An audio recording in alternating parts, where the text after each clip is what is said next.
नमस्कार दोस्तों, मैं आपका आपकी चैनल भूतिया कहानी पर स्वागत करता हूं और आप सुन रहे हैं हॉरर कहानी, वो भी मेरी जुबानी। दोस्तों, अगर आप लोगों में से कोई भी अपने घर और गांव से दूर शहर जाकर किसी अनजान जगह या किसी अनजान किराए के कमरे में रह चुका है तो शायद आपको इस बात का अंदाजा होगा कि किसी भी अनजान जगह में रहना कई बार हमें बहुत बड़ी मुसीबत में डाल देता है। अगर गलती से भी हम किसी ऐसी जगह पर रहने लग जाते हैं जिसके अतीत के बारे में हमें कुछ भी नहीं पता होता है कि वहां पर हमारे रहने से पहले क्या हुआ था और क्या वह जगह अब हमारे वहां रहने के लायक है या नहीं, तो कई बार ऐसी अनजान जगह पर रहने की वजह से बहुत से लोगों के जीवन में ऐसे हादसे होते हैं जिन हादसों की वजह से कहीं ना कहीं उनकी पूरी जिंदगी खराब हो जाती है, या फिर यूं कहे कि उन हादसों का पूरी उम्र भर के लिए उनके जीवन पर एक बड़ा प्रभाव पड़ जाता है। तो आज की हमारी जो कहानी है वह भी एक ऐसी ही अनजान जगह की खौफनाक कहानी है, जिस जगह पर जाकर रहना एक लड़के को एक ऐसे हादसे से रूबरू करवाता है जिसके बारे में उसने अपने जीवन में कभी कल्पना भी नहीं की थी। और आज उस लड़के के साथ घटित उस घटना को मैं आपके सामने कहानी के रूप में प्रस्तुत करने जा रहा हूं। लेकिन कहानी को शुरू करने से पहले, जैसा कि मैं आप लोगों से हमेशा कहता हूं कि वैसे तो आप लोगों ने बहुत सी हॉरर कहानियां सुनी होंगी, लेकिन मुझे पूरी उम्मीद है कि आज की हमारी यह कहानी सुनकर आपको सच में डर का एहसास होने वाला है। बस मेरी आपसे इतनी गुजारिश है कि आप अगर इस कहानी को पूरा सुनेंगे तो आपको सच में बहुत ज्यादा मजा आने वाला है। साथ ही अगर आप पहली बार हमारे इस चैनल पर आए हैं तो चैनल को अभी सब्सक्राइब कर लीजिए। ऐसा करने से हमारी और आपकी नज़दीकियां बढ़ जाएगी और आगे आने वाली वीडियो आप तक आसानी से पहुंच जाएगी। तो ज़्यादा समय ना लेते हुए जल्दी से अपनी कहानी को शुरू करते हैं। दोस्तों, आज की हमारी जो कहानी है वह राहुल नाम के एक लड़के की है।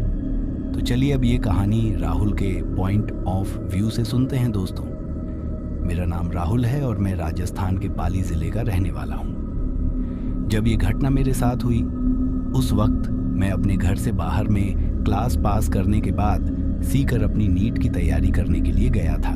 दरअसल सीकर भी राजस्थान में कोटा की तरह ही एक जब है और वहाँ भी देश के अलग अलग कोने से कई बच्चे अपने भविष्य को बनाने की उम्मीद में आते हैं और मैं भी उन्हीं बच्चों में से एक था जो अपने भविष्य के सपनों को साकार करने की उम्मीद में सीख गया था। लेकिन मुझे क्या पता था कि वहां जाने के बाद मेरे साथ एक ऐसी घटना होगी जिसके बाद मैं कभी भी सीख तो क्या बल्कि अपने घर के अलावा कहीं पर भी जाने की स्थिति में नहीं रहूंगा।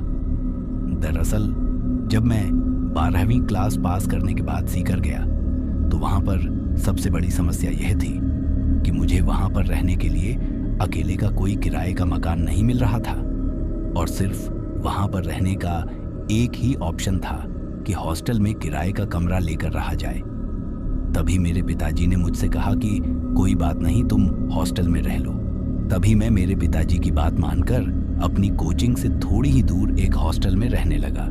शुरुआत के दिनों में तो मुझे सब कुछ ठीक ही लग रहा था।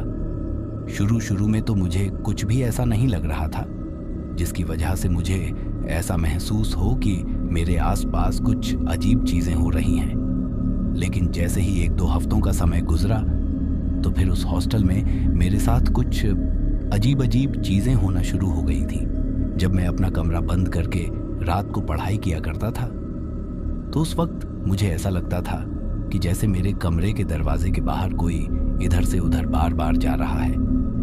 पहले तो मैंने उस चीज को नजरअंदाज किया और अपना ध्यान सिर्फ पढ़ाई में लगाने की कोशिश की, लेकिन अब धीरे धीरे उस कदमों की चलने की आवाज मुझे बहुत ज्यादा परेशान करने लगी थी। इसी वजह से मैंने एक बार उठकर बाहर जाकर देखने की सोची और जब मैंने अपने कमरे का दरवाजा खोलकर बाहर देखा तो उस वक्त मुझे बाहर कोई भी दिखाई नहीं देता है।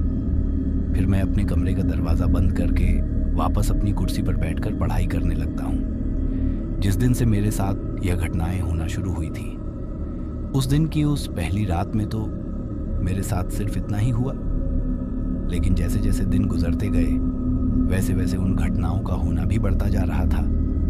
दरअसल मैं मेरे कमरे में अकेला रहता था वैसे तो हॉस्टल में हर कमरे में 2 लड़के रहते थे, लेकिन मैं मेरे घर में शुरू से ही अकेला रहा हूँ, तो मुझे अकेला रहने की ही आदत है और इसी वजह से मैंने उस हॉस्टल में भी अकेले के लिए ही कमरा लिया था। अब उस वक्त वह जो हॉस्टल था जिसमें मैं रहता था, उस हॉस्टल की बनावट कुछ ऐसी थी कि उसके दोनों तरफ किसी जेल की तरह तो कमरे थे और बीच में उसमें बरामदा था। और मेरा जो कमरा था वह उस हॉस्टल में सबसे लास्ट के कोने में था और मेरे कमरे के सामने ही बाथरूम हुआ करता था, जिसको मेरे अगल बगल के कमरों के सभी लड़के यूज में लिया करते थे। अब पहली रात तो मेरे साथ सिर्फ वही चीज होती है, लेकिन जैसे ही अगला दिन आता है और जब मैं कोचिंग से दोपहर को वापस आता हूँ, तो मेरे कमरे के बाहर उस बरामदे में फर्श पर मुझे काफी ज्यादा कीचड़ दिखाई देता है और उस कीचड़ में मुझे किसी के पैरों के बड़े बड़े निशान दिखाई देते हैं। उनको देखकर ऐसा लग रहा था कि जैसे कोई बड़ा आदमी या कोई बड़ी औरत अपने पैरों को कीचड़ में करके यहाँ से गुजरा हो। लेकिन मुझे जो सबसे अजीब बात लगी वह यह थी कि मेरा कमरा उस हॉस्टल में सबसे लास्ट में था और अगर बाहर से कोई आदमी कीचड़ में पैरों को करके वहां पर आता तो फिर फर्श पर शुरू से ही उसके पैरों के निशान रहते। लेकिन बाकी के कमरों के सामने बरामदे में ऐसा कुछ भी नहीं था। सिर्फ मेरे कमरे के सामने ही उस कीचड़ से सने हुए पैरों के निशान थे। तभी मैंने उस चीज को भी नजरअंदाज किया और अपने कमरे को खोलकर उसमें पढ़ाई करने लगा। अब जिस वक्त मैं पढ़ाई कर रहा था उस वक्त मेरे कमरे का दरवाजा बंद था। अक्सर मैं जब कमरे में होता था तो अपने कमरे के दरवाजे को हमेशा बंद ही रखता था। अब शाम का खाना खाने के बाद जैसे ही रात होती है तो मैं फिर से पढ़ने के लिए बैठ जाता हूँ। अब उस रात भी वहीं पैरों की आवाज फिर से मुझे सुनाई देती है। उस वक्त तो मैंने यह सोच लिया कि शायद हॉस्टल के लड़के ही वॉशरूम करके जा रहे होंगे, लेकिन वह कदमों की आवाज बार बार लगातार आ रही थी और जब मैंने उन कदमों की आवाज को गौर से सुना तो उस आवाज को सुनकर मैंने महसूस किया कि वह आवाज सिर्फ मेरे कमरे के बाहर से ही आ रही थी, जैसे कोई सिर्फ मेरे कमरे के बाहर ही चल रहा हो।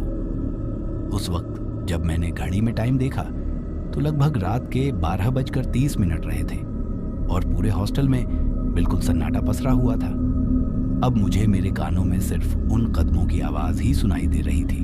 तभी मैंने सोचा कि इतनी रात को मेरे कमरे के बाहर बार बार कौन चक्कर काट रहा है, और इस बार मैंने तय किया कि मैं आराम से कमरे का दरवाजा खोलकर नहीं देखूंगा, बल्कि मैं झट से कमरे का दरवाजा खोलकर देखूंगा कि आखिर मेरे कमरे के बाहर कौन है। हो सकता है कि हॉस्टल का ही कोई लड़का मुझे डराने के लिए मेरे साथ शरारत कर रहा हो।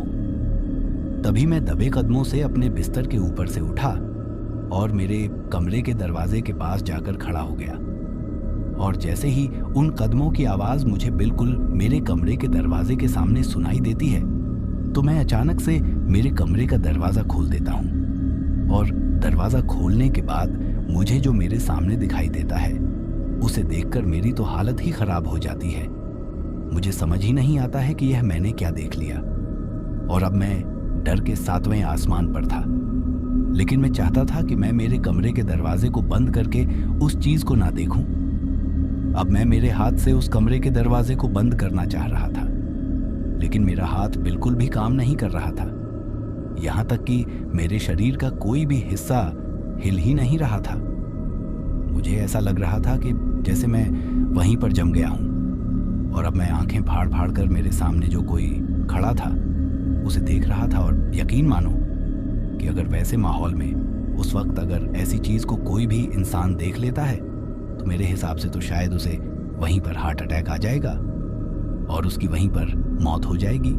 क्योंकि जब मैंने मेरे कमरे का दरवाजा अचानक से खोला तो मुझे मेरे सामने एक औरत खड़ी दिखाई देती है जिसने साड़ी पहन रखी थी, लेकिन उसकी जो साड़ी थी वो थोड़ी ऊपर उठी हुई थी, यानी कि नॉर्मली औरतें जैसे साड़ी पहनती हैं उसने वैसे उस साड़ी को नहीं पहन रखा था, बल्कि वह उसके घुटनों तक ऊपर उठी हुई थी। और उसके पैर देखकर तो मुझे समझ ही नहीं आ रहा था कि यह किसी इंसान के पैर हैं या किसी जानवर के, क्योंकि उसके पैर एक तो बुरी तरीके से फटे हुए थे, इसके साथ ही उनका रंग किसी बैंगन की तरह काला और मटमैला था। और उसके पैरों के नाखून उसके पैरों की उंगलियों से भी ज्यादा लंबे थे। जब मैंने अपनी नजरों को ऊपर उसके चेहरे की तरफ किया तो उसका चेहरा तो इतना ज्यादा डरावना था कि उसके चेहरे को देखते ही एक पल के लिए तो किसी भी इंसान के उल्टी हो जाए, क्योंकि उसका चेहरा एक तरफ से बिल्कुल पूरी तरीके से फूटा हुआ था, जैसे किसी ने किसी भारी चीज से उसे कुचल दिया हो। और इसके साथ ही उसके मुंह के दांत जबड़े से बहुत ही ज्यादा बाहर निकले हुए थे और उसके सिर के बाल एक दूसरे में बहुत ही ज्यादा उलझे हुए थे। अब आप कल्पना कीजिए कि वह मंजर मेरे लिए कितना भयानक और डरावना रहा होगा। उसके बाद वह औरत मुझसे कहती है कि तुम ही लोगों ने मारा था ना मुझे। आज मैं तुम लोगों से अपनी मौत का बदला लेकर रहूंगी। तुम लोगों ने मुझे मारते वक्त बिल्कुल भी नहीं सोचा कि मेरे पीछे मेरे छोटे छोटे बच्चे भी हैं। उनको कौन संभालेगा?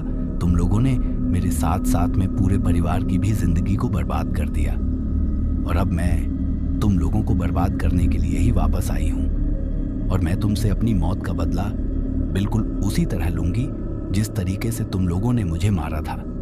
जब वह औरत मुझे यह बात बोल रही थी तो बोलते वक्त उसके होठों के मांस के चीथड़ नीचे फर्श पर गिरते जा रहे थे और उसके मुंह से खून निकल रहा था।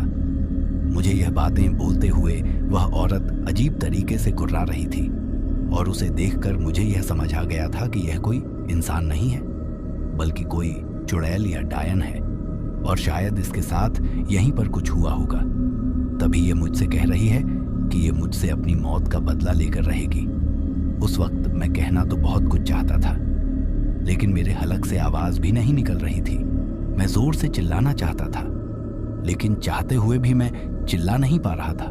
मुझे इस बात का अंदाजा हो गया था कि शायद अब थोड़ी ही देर में यह औरत मुझे मार डालेगी, और जैसा मैंने सोचा था मेरे साथ हुआ भी बिल्कुल वैसा ही। मुझसे वह सब बातें कहने के बाद वह औरत धीरे धीरे अपने कदमों को मेरी तरफ बढ़ाने लगती है और मेरी तरफ अपने कदमों को बढ़ाते बढ़ाते उसने अचानक से मेरा गला पकड़ लिया और वह उछलकर मेरे कंधों के ऊपर बैठ गई, जिसकी वजह से मैं धड़ाम से फर्श पर गिर गया।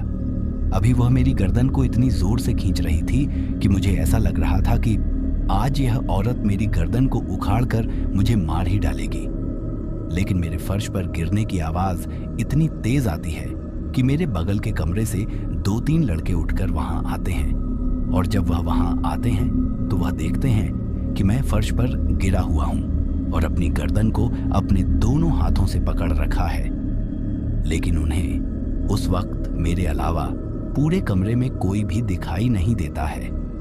तभी वह मेरे पास आकर मुझसे कहते हैं कि भाई क्या हुआ, तू इस तरह फर्श पर क्यों पड़ा हुआ है और तू ऐसी क्या हरकतें कर रहा है? कहीं तुझे कोई मिर्गी का दौरा तो नहीं आता है ना? तभी मैं उन लोगों को मेरे साथ हुई उस घटना के बारे में बताता हूँ तो वह लोग मेरी बात सुनकर हंसने लगते हैं और मुझसे कहते हैं कि तुम अकेले कमरे में रहते हो, इसीलिए तुम्हें डर लग रहा है। और मुझसे इतनी बात कहकर वह लोग अपने अपने कमरों में चले जाते हैं। उसके बाद वह रात तो मैंने जैसे तैसे गुजरी और दूसरे दिन सुबह उठते ही हॉस्टल के मालिक को मेरे साथ उस घटना के बारे में बताया। लेकिन जैसे ही मैंने हॉस्टल के मालिक को मेरे साथ हुई उस घटना के बारे में बताया तो मुझे उसके हाव भाव में कुछ अजीब सा बदलाव दिखाई देता है। वह मुझसे कहता है कि नहीं नहीं, ऐसा कुछ भी नहीं है, शायद वह सब तुम्हारे मन का वहम ही होगा और तुम कमरे में अकेले रहते हो, इसीलिए शायद तुम डर गए होंगे। हमारे हॉस्टल में तो ऐसा कुछ भी नहीं है। जब वह हॉस्टल का मालिक मुझे यह सब कह रहा था तो मुझे उसके हाव भाव को देखकर ही समझ में आ गया था कि यह आदमी मुझसे कुछ ना कुछ छुपा रहा है और यह झूठ बोल रहा है, क्योंकि जब वह मुझसे ऐसे कह रहा था कि ऐसा कुछ भी नहीं है और यह सब तुम्हारे मन का वहम है, तो मुझे ये बात कहते हुए वह बहुत ही ज्यादा हड़बड़ा रहा था। ऐसा लग रहा था कि जैसे उसका कोई झूठ पकड़ा गया हो। उसके बाद उस दिन भी मैं कोचिंग चला जाता हूँ, लेकिन कोचिंग में भी मेरा पढ़ाई में ध्यान नहीं लगता है और मेरे दिमाग में मैं बार बार पिछली रात मेरे साथ हुई वह घटना घूम रही थी। मुझे समझ में नहीं आ रहा था कि आखिर वह औरत कौन थी और वह मुझे ऐसा क्यों कह रही थी कि मैं तुमसे अपनी मौत का बदला लेकर रहूंगी। उसके बाद मैंने मन ही मन सोचा कि क्या मुझे मेरे साथ हुई इस घटना के बारे में मेरे घर वालों को फोन करके बताना चाहिए। तब मैंने सोचा कि अगर मैं घर वालों को इसके बारे में बताऊंगा तो घर वाले फालतू में ही परेशान होंगे।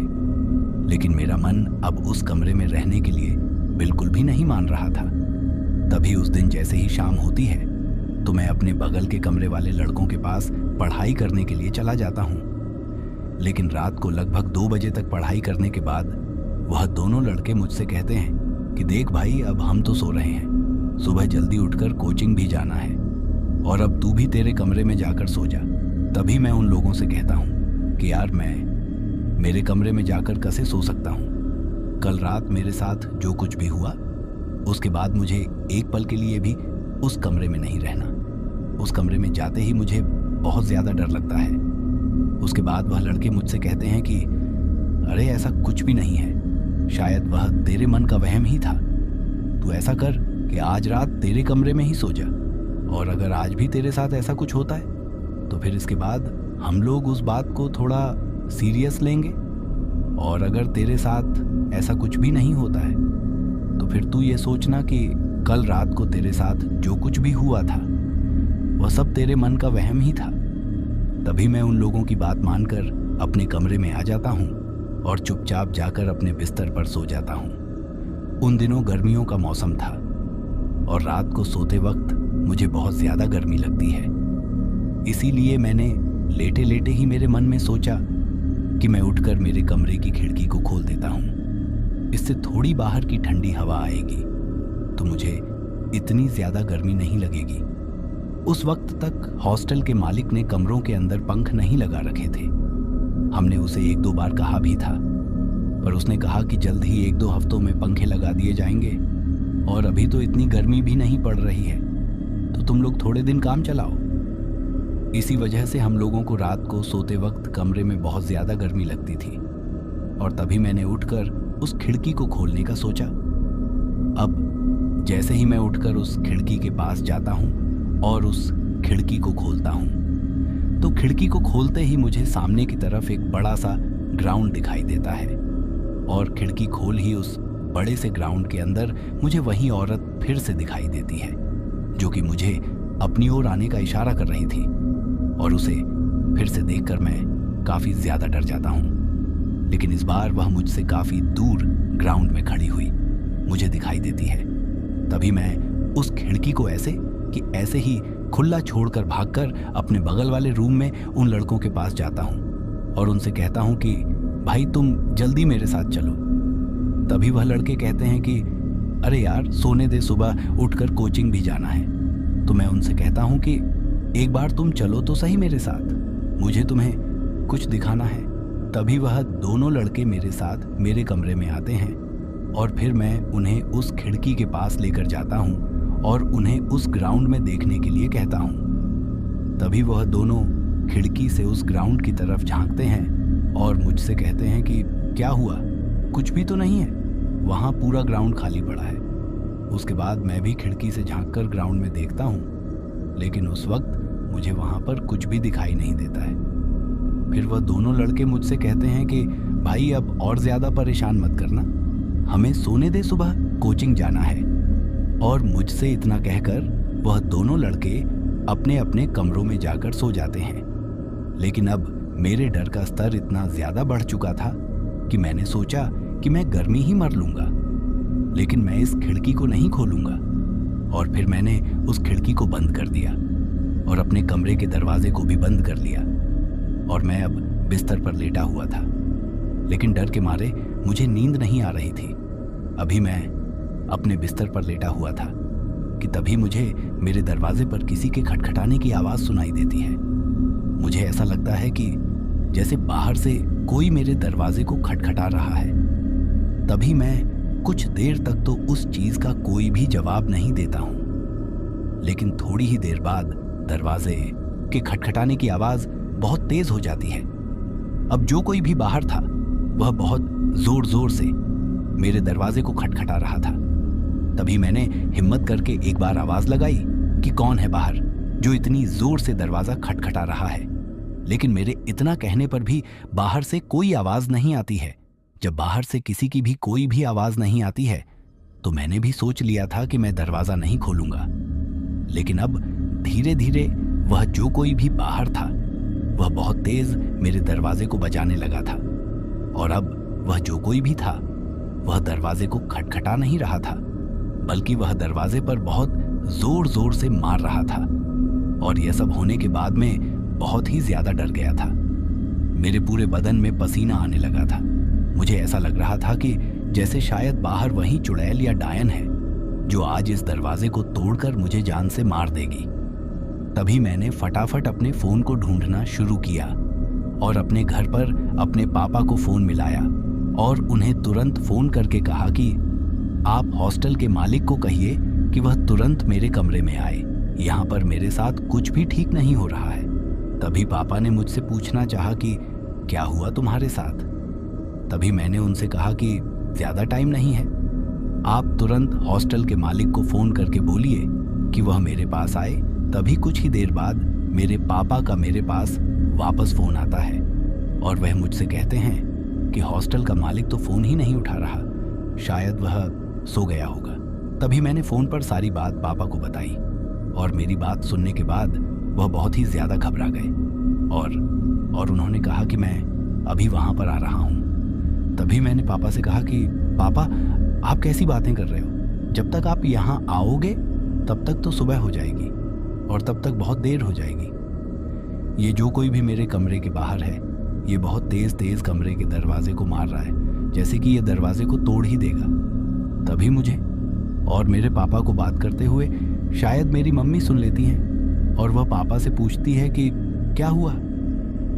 उसके बाद पापा मम्मी को सारी बात बताते हैं तो मम्मी तुरंत पापा से फ़ोन लेकर मुझसे कहती हैं कि बेटा तुम ऐसा करो कि फ़ोन को तो काट दो और तुरंत अपने फ़ोन में हनुमान चालीसा या भगवान के जो कोई भी भजन हो सके वह चला दो और उसकी फुल आवाज़ कर दो, और जब तक हम लोग तुम्हारे पास नहीं पहुंच जाए तब तक तुम फ़ोन में भजन को चालू ही रखना। तब मैंने मम्मी से कहा कि ठीक है और मैंने तुरंत उनका फ़ोन काटा और अब अपने फ़ोन में मैंने सबसे पहले हनुमान चालीसा शुरू करने की सोची। और आप यकीन नहीं मानोगे कि जब मैं अपने फ़ोन में हनुमान चालीसा चलाने ही वाला था तभी मेरे कमरे का दरवाज़ा बहुत ज़ोर ज़ोर से आवाज़ करता है। अब मुझे ऐसा लग रहा था कि जैसे कोई ज़ोर ज़ोर से मेरे दरवाजे पर लात मार रहा है। और अब मेरे कमरे के दरवाजे की जो अंदर से मैंने कुंडी लगा रखी थी वह भी अब थोड़ी थोड़ी उखड़ने लगी थी। मुझे ऐसा लग रहा था कि जैसे कुछ ही देर में यह दरवाज़ा टूट जाएगा। बाहर जो कोई भी था वह बहुत तेज मेरे कमरे के दरवाजे पर लात मार रहा था। उस वक्त मेरे हाथ पैर बिल्कुल भी काम नहीं कर रहे थे और मेरा पूरा शरीर बुरी तरीके से कंपन करने लगा था। यहाँ तक कि जब मैंने अपने फ़ोन में हनुमान चालीसा चलाने की कोशिश की तो मेरे हाथ की उंगलियां भी काम नहीं कर रही थी और मेरे हाथ भी कंपन कर रहे थे। तभी मैंने सोचा कि मैं फ़ोन में हनुमान चालीसा तो बाद में चलाऊंगा, पहले अपने इस दरवाजे के पीछे कुछ लगा देता हूँ, वरना यह दरवाज़ा तो अभी टूट ही जाएगा। तभी मैंने फटाक से अपने कमरे में जो बेड था उसको खिसकाया और उसे दरवाजे के पीछे सटकर लगा दिया, जिसकी वजह से वह दरवाज़ा आप थोड़ा पीछे की तरफ नहीं हो रहा था, वरना जो कोई भी उसे लात मार रहा था वह इतनी जोर से मार रहा था कि वह दरवाज़ा बार बार अंदर की तरफ आ रहा था और उसकी कुंडी पूरी तरीके से उखड़ चुकी थी, जो कि कुछ ही देर में टूटने वाली थी। अब जैसे ही मैंने बेड को उस दरवाजे के पास सटाकर लगाया तो बाहर से उस दरवाजे को खड़खड़ आते हुए मुझे उसी औरत की आवाज़ सुनाई देती है। वह बाहर से बोल रही थी कि दरवाजे को खोल, आज मैं तुझे नहीं छोड़ूंगी। अगर तू ऐसे दरवाज़ा नहीं खोलेगा तो मैं दरवाज़ा तोड़कर अंदर आ जाऊंगी। तुझे क्या लगता है कि दरवाज़ा बंद करके तू बच जाएगा? आज मैं तुझे बिल्कुल भी नहीं छोड़ूंगी। अब वह गुर्रा हुई आवाज़ में बहुत ही ज़ोर से चिल्ला रही थी और अब उसकी आवाज़ सुनकर तो मैंने सोच लिया था कि आज मैं ज़िंदा नहीं बचूं। तभी मेरे दिमाग में फिर से वही बात आती है कि मम्मी ने मुझे कहा था कि फ़ोन में हनुमान चालीसा या कुछ भजन चलाना, और अब मुझे मेरे बचने की सिर्फ यही एक उम्मीद लग रही थी, क्योंकि मैंने भी सुना था कि भूत वगैरह जो भी होते हैं वह हनुमान चालीसा या भजनों को सुनने के बाद वहाँ से भाग जाते हैं। तभी मैंने अपने फ़ोन को उठाया, लेकिन उस वक्त मेरे हाथ पैर इतने ज़्यादा कांप रहे थे कि मेरे हाथ से वह फ़ोन भी छूट जाता है और नीचे फर्श पर गिर जाता है, और फर्श पर गिरते ही वह फ़ोन अपने आप ही बंद हो जाता। ये देखकर तो मुझे मेरे बचने की सारी उम्मीदें बंद होती नजर आती हैं। अब जैसे ही मैंने फ़ोन को वापस उठाया और उसे सही करने की कोशिश करने लगा, तभी वह चुड़ैल बार बार बाहर से बोल रही थी कि तुझे क्या लगता है कि तू आज बच जाएगा? आज तू नहीं बचेगा। आज ही के दिन तुम लोगों ने मिलकर मुझे मारा था और आज मैं तुम्हें बिल्कुल भी जिंदा नहीं छोड़ूंगी। तभी मैंने किसी तरह कोशिश करके उस फोन को दोबारा से चालू किया, लेकिन जब मैंने उसको चालू किया तो उसकी बैटरी अपने आप ही बहुत ही ज्यादा लो हो चुकी थी और अब सिर्फ वह 5 पर ही थी। तभी मैंने उस फोन को भागकर चार्ज में लगाने की सोची, और अब मैं उस फोन को चार्ज में लगाने के लिए चार्जर की तरफ बढ़ ही रहा था कि तभी अचानक से मेरे कमरे की लाइट चली जाती है, और उसके बाद तो उस अंधेरे में मेरी तो फट के हाथ में आ जाती है। एक तो पूरे कमरे में अंधेरा और ऊपर से इतनी ज्यादा गर्मी जिसकी वजह से मैं पूरा पसीना पसीना हो गया था, और इसके साथ ही कमरे के दरवाजे के बाहर खड़ी उस औरत की वह भयानक आत्मा जो बार बार मेरे कमरे के दरवाजे को तोड़ने की कोशिश कर रही थी। अब आप कल्पना कर सकते हो कि उस वक्त मेरे ऊपर क्या बीत रही होगी। तभी मैंने सोचा कि फोन की बैटरी 5 पर है तो क्या हुआ, हनुमान चालीसा तो चल ही सकती है। तभी मैंने मेरे फोन में हनुमान चालीसा चला दी और उसकी आवाज को पूरा बढ़ा दिया था। अब मेरे हनुमान चालीसा चलाते ही उस चुड़ैल ने मेरे दरवाजे पर ला मारना बंद कर दिया था, और अब वह चिल्लाते हुए शायद हॉस्टल के बाहर की तरफ जा रही थी, और वह जोर जोर से चिल्लाकर कह रही थी कि आज तूने ठीक नहीं किया, मैं तुझे नहीं छोड़ूंगी। अभी मेरे फोन में हनुमान चालीसा चल ही रही थी कि तभी मेरा फोन अचानक 0 पर आकर फिर से बंद हो जाता है, और जैसे ही फोन बंद होता है तो हनुमान चालीसा भी बंद हो जाती है, और हनुमान चालीसा की आवाज को बंद होते ही वह औरत फिर से दौड़कर मेरे कमरे के बाहर आती है, और बार वह इतनी जोर से मेरे कमरे के दरवाजे को लात मारने लगती है कि मुझे ऐसा लग रहा था कि अब 1 मिनट में तो मेरा दरवाजा टूट ही जाएगा। तभी मैंने मेरे मन में सोचा कि फोन में हनुमान चालीसा बंद हुई तो क्या हुआ, मैं तो हनुमान चालीसा बोल ही सकता हूँ। उसके बाद मैंने थोड़ी हिम्मत करके उस चुड़ैल का सामना करने की सोची, और मैं जोर जोर से मेरे कमरे में हनुमान चालीसा बोलने लगा। जैसी भी मुझे टूटी फूटी हनुमान चालीसा आती थी, मैं जोर जोर से उस कमरे में बोलने लगा। मैं अब हनुमान चालीसा को इतनी जोर से बोल रहा था कि मेरी आवाज उस चुड़ैल के कानों में भी पड़ रही थी, और जैसे जैसे मैं हनुमान चालीसा बोल रहा था वैसे वैसे ही वह चुड़ैल एक अजीब तरीके से गुर्रा हुए चिल्ला रही थी। और अब मैं हनुमान चालीसा बोलते हुए बार बार मेरे फोन को चालू करने की कोशिश कर रहा था। तभी अचानक मेरे फोन में उजाला होता है और मेरा फोन फिर से चालू हो जाता है, और इस बार मैं देखकर चौंक जाता हूँ कि मेरे फोन की जो बैटरी थी वह अपने आप ही पूरी 100% चार्ज दिखाई देती है। इसके बाद मैंने फिर से अपने फोन में हनुमान चालीसा चला दी थी, और हनुमान चालीसा के चलते ही उस चुड़ैल की आवाज फिर से आना बंद हो जाती है। अभी यह सब चल ही रहा था, तभी मैं मेरे दिमाग में सोचता हूँ कि यहाँ मेरे दरवाजे पर यह चुड़ैल इतनी जोर से लात मार रही है तो बगल के कमरे वाले लड़के उठकर क्यों नहीं आ रहे, या फिर इतनी जोर की आवाज सुनकर हॉस्टल से भी कोई क्यों नहीं आ रहा। तभी उस रात को तो मैंने जैसे तैसे गुजारा, और सुबह शायद लगभग 5 बजे ही थे तभी मेरे कमरे के दरवाजे पर फिर से मुझे दस्तक सुनाई देती है, और मुझे लगता है कि वह चुड़ैल फिर से आ गई है। लेकिन इस बार मुझे मेरे कमरे के बाहर से चुड़ैल की आवाज नहीं बल्कि मेरे मम्मी पापा की आवाज सुनाई देती है।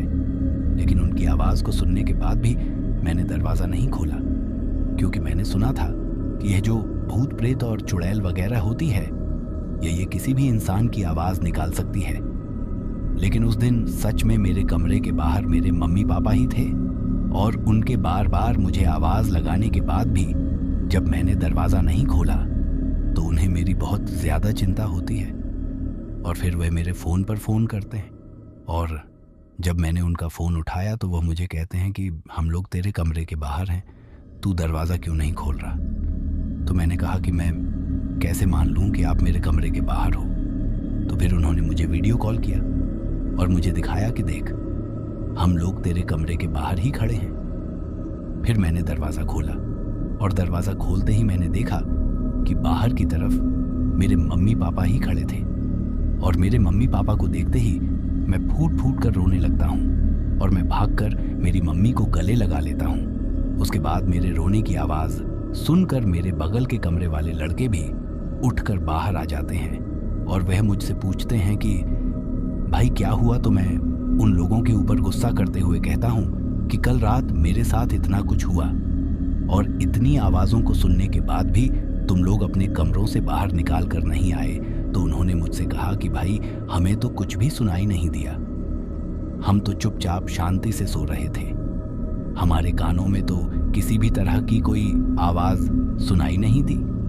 तभी मैंने मेरे मम्मी पापा को फिर से उस पूरी रात मेरे साथ जो कुछ भी हुआ वह सारी बात बताई। तभी मेरे पापा को भी बहुत ज़्यादा गुस्सा आया और उन्होंने हॉस्टल के मालिक को बुलाया और उस हॉस्टल के मालिक को अच्छी खासी खरी खोटी सुनाई। तभी मेरे मम्मी पापा मुझे चाय नाश्ता कराने के लिए हॉस्टल के बाहर की तरफ एक चाय की दुकान पर लेकर जाते हैं और अब हम लोग चाय पीते पीते मेरे साथ जो वह घटना हुई उसके बारे में वहाँ पर बैठकर बातें कर रहे थे। तभी वह चाय की दुकान वाला हमसे कहता है कि क्या हुआ साहब, क्या बात है।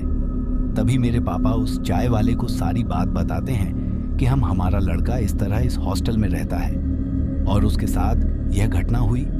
तभी उस चाय वाले ने हमको जो बात बताई उसको सुनने के बाद हमारे पैरों तले तो ज़मीन ही खिसक गई। दरअसल उस चाय वाले ने हमको बताया कि आज से कुछ साल पहले इस हॉस्टल में सफाई करने के लिए एक औरत आती थी और जिस कमरे में आज आपका लड़का रह रहा है उस वक्त उस कमरे में 2 लड़के रहते थे और उन दोनों लड़कों की किसी बात पर उस सफाई करने वाली औरत से बहसबाजी हो जाती है और उन लड़कों ने उस औरत से बदला लेने के लिए उस कमरे के सामने जो बाथरूम था उसमें तेल डाल दिया था और जब वह औरत वहां सफाई करने के लिए आती है तो उसका पैर फिसल जाता है और वह सर के बल नीचे फर्श पर गिर जाती है और उसकी वहीं पर मौत हो जाती है। तभी से उस औरत की आत्मा उस हॉस्टल में भटकती है और उस कोने वाले कमरे में जो कोई भी रहने के लिए आता है तो उससे अपनी मौत का लेने की सोचती है। उसको लगता है कि उस कमरे में जो कोई भी रह रहा है उसी ने उसे मारा था। ये सब बातें सुनने के बाद मेरे पापा का गुस्सा तो 7वें आसमान पर चढ़ गया था और वह उस हॉस्टल के मालिक के पास जाकर उसको अच्छी से सुनाते हैं और उसी वक्त हमने वह कमरा खाली कर दिया था। लेकिन मैंने उसी वक्त अपने घर वालों से कह दिया था कि मुझे सिर्फ घर पर रहकर ही पढ़ाई करनी है, मैं घर से बाहर नहीं रहना चाहता। और उसी दिन हम लोग सारा सामान लेकर घर पर आ गए थे।